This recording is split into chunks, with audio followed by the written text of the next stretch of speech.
Yo, what's up guys? Welcome back to the channel. Do you want to manage your PayPal or Venmo accounts in Trim? Well, here's how to link them if Trim of course supports it in your region. I'm going to show you how to link PayPal or Venmo. First, open the Trim app and log into your account. Then go to the account or linked account section.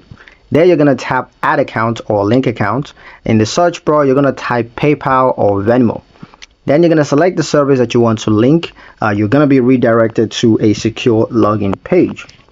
Go ahead and enter your PayPal or Venmo credentials and authorize Trim to access your transaction data. Once connected, your PayPal or Venmo balance and transactions will synchronize with Trim, giving you a full view of your finances. If you don't see these options, it means Trim may not support linking these services in your area just yet. Always ensure that you're comfortable sharing data and only link accounts from trusted sources. And that's how to link PayPal or Venmo to Trim, of course, if it's available for you in your area. In the next video, I'm going to show you guys how to troubleshoot account connection issues. So hit like and subscribe for more. Thank you guys for watching, and I'll see you in the next one.